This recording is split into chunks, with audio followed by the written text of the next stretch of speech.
आज मैं बात करूंगा पंचमकारों के बारे में। साधना में पंचमकार क्या होते हैं, अथवा दूसरे सरल शब्दों में बात करूंगा। कई साधनाओं में आप देखते हैं कि स्त्रियों की शराब की और मांसाहार के सेवन की आवश्यकता क्यों होती है। साधना में जो पंचमकार होते हैं उनको एक तरह से समझें आप कि 5 विषय वस्तुएं हैं जिनका आपको साधना में सेवन करना होता है, और उनका पहला अक्षर मैं अक्षर से शुरू होता है, इसलिए पंचमकार कहा गया है। कभी देवी की आरती सुनी हो तो उसमें एक लाइन आती है, आगम निगम बखानी तुम शिव पुटरानी। तो ये आगम और निगम क्या है? आगम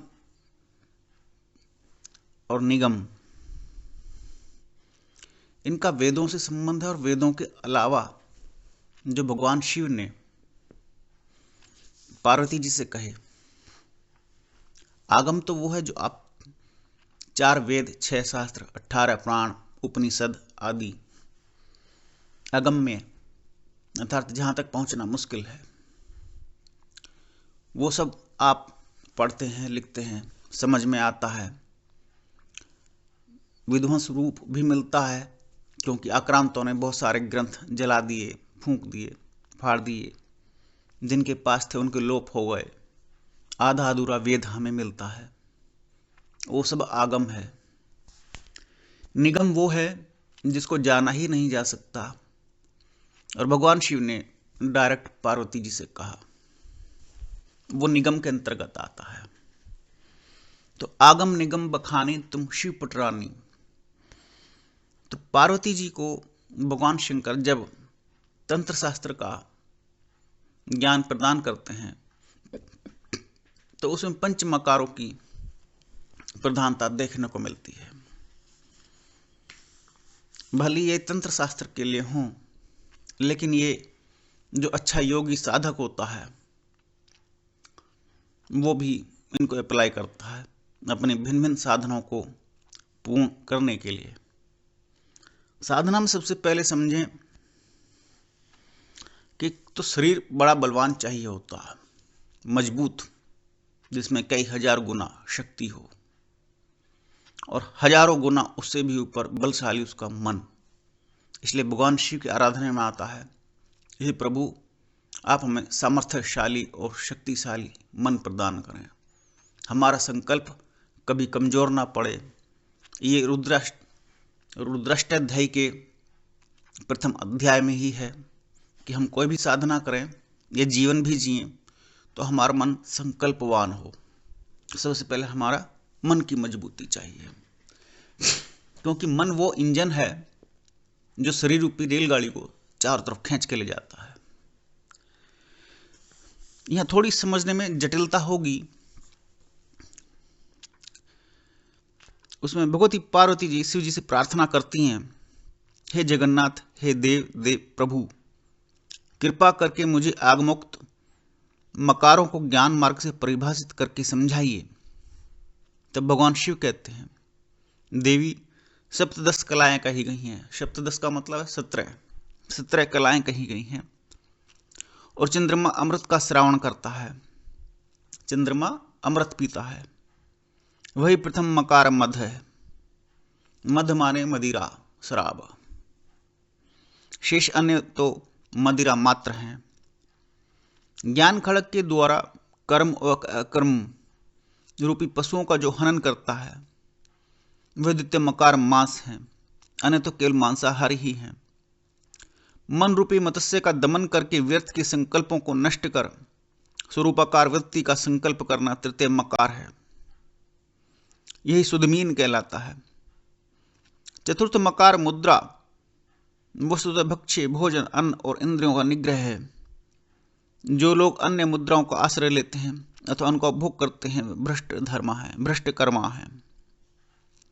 और हंस स्वयं स्वरूप शिव शक्ति का परम कृपापूर्ण सामरस्य ही पंचमकार मैथुन है।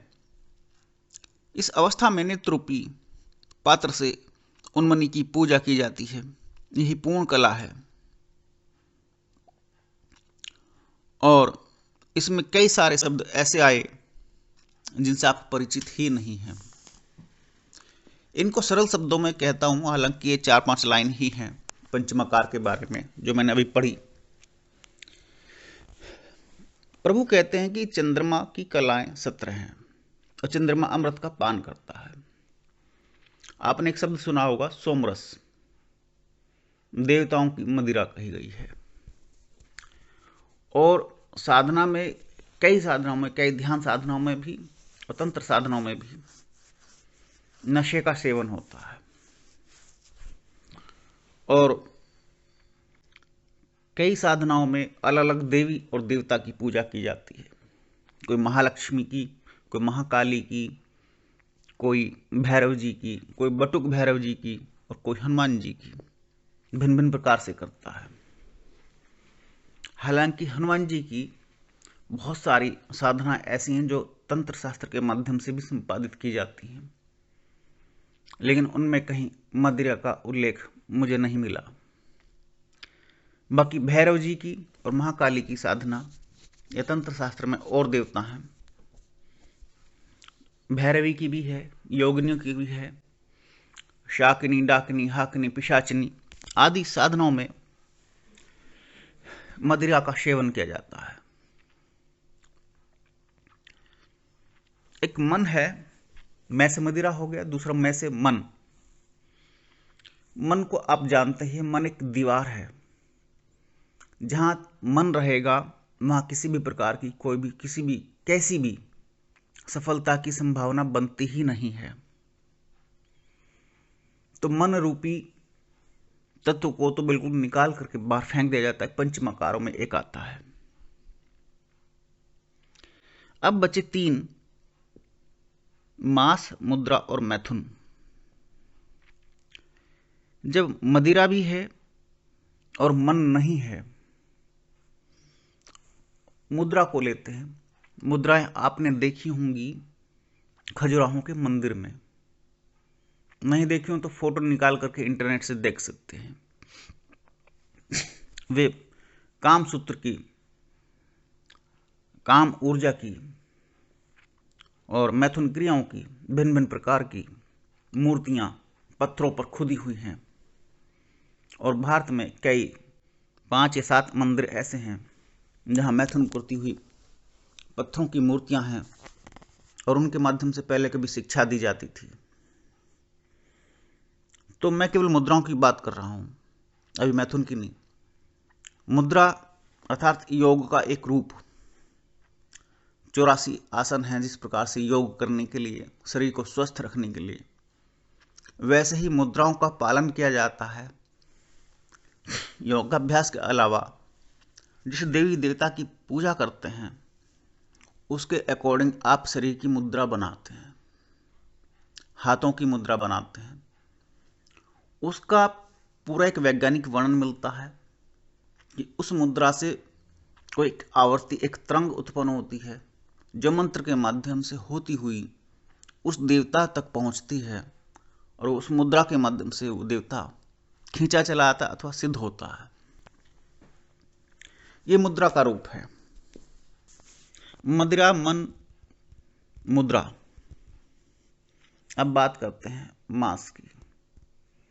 कई शास्त्रों में मुझे, भले ही वो तंत्र शास्त्र नहीं थे, जैसे व्रत संहिता ले लीजिए, कई जगह मुझे वर्णन मिलता है पढ़ने को, संस्कृत में ही मिलता है और वेदों के उसमें भी मिलता है कि मांसाहारी होना कोई अपराध नहीं है, लेकिन मांसाहार किसी देवता के पूजन में ही इस्तेमाल क्यों किया जाता है।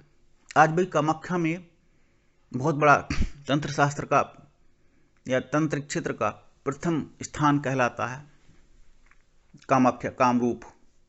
आसाम में है, गुवाहाटी के आसपास। वहाँ आज भी भैंसे की या भैंसों की अथवा मांसाहार की बलि दी जाती है। कई जगह बकरों की बलि दी जाती है और उसका सेवन किया जाता है। जो भी प्रसाद चढ़ाया जाता है, मुर्गों की भी बलि दी जाती है, कबूतर की भी बलि दी जाती है। कबूतर की बलि लक्ष्मी जी के लिए दी जाती है, लक्ष्मी साधना में आता है ये। तो ये मांसाहार का जो सेवन है और किस देवता के लिए आराधना हो रही है और उस देवता को कौन सा मांस प्रिय है, उसकी आहुति भी होगी और वो प्रसाद स्वरूप खाया भी जाएगा, मदिरा का सेवन भी होगा और शरीर बलवान भी होगा। इसके लिए मुहूर्त भी देखे जाते हैं, तिथि नक्षत्र आदि भी देखे जाते हैं, क्योंकि जिस जानवर को मारा काटा जाता है तो उसका तिथि नक्षत्र के साथ संयोग करके पूरे एक वैज्ञानिक विधि से उसकी समस्त ऊर्जा को साधक अपने अंदर शरीर में ले लेता है। उसके सेवन के माध्यम से वो शरीर को हजारों गुना बलशाली बनाता है। ऐसा नहीं है कि नियमित रूप से वो इसका सेवन करता हो या योग अभ्यास ना करता हो, क्योंकि मुद्रा करनी है तो योग अभ्यास भी करना है। अनंत काल तक बिना टाइम के टाइमलेस क्रियाओं के माध्यम से वो शरीर को बलवान और मजबूत बनाता है। और टाइमलेस कब हुआ जा सकता है? जब आपके पास आपका मन ही ना हो। अर्थात कबीर की ये पंक्ति जो है, जब मैं था हरि नाही अब हरि है मैं नाही, तो मैं रूपी तत्व पूरी तरह से खत्म हो जाता है। फिर आता है मैथुन।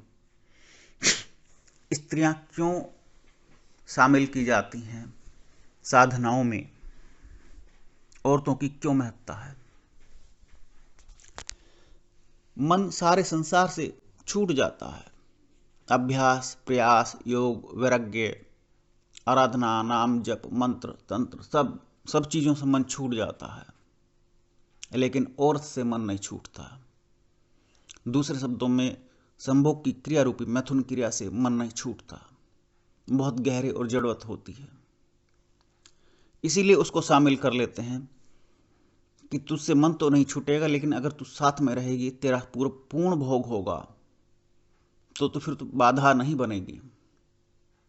जैसे इसे सरल शब्दों में समझें, चोर चोर मौसेरे भाई, बिल्कुल ऐसे कि वे धन चुराएंगे और दोनों बराबर बराबर बांट लेंगे।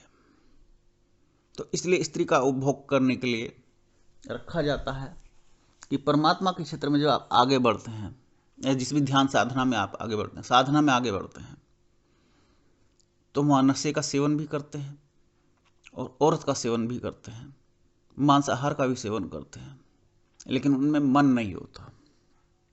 मुद्राओं का भी सेवन होता है, मुद्राओं का तो केवल अभ्यास होता है, वही सेवन है। तो मदिरा, मांस और मैथुन के माध्यम से मन में जो वृत्ति रह जाती है संभोग की या स्त्री की तरफ खिंचाव, आकर्षण रह जाता है, वो भी खत्म हो जाता है। जब ये पांचों अप्लाई होते हैं, पंचमकार, तब साधना में पूर्णता आ जाती है। या कह लीजिए, जिस निमित्त ये साधना की गई वो देवता सामने आकर खड़ा हो जाता है, अथवा जिस कार्य के लिए कार्य किया जा रहा है, वो साधना की जा रही है, वो पूर्णता को प्राप्त कर लेते और वो कार्य सिद्ध हो जाता है। ये पंच मकारों का वर्णन है। इसलिए साधना में मांसाहार, मदिरा और मैथुन की क्रियाएं संपादित की जाती हैं। नमस्कार।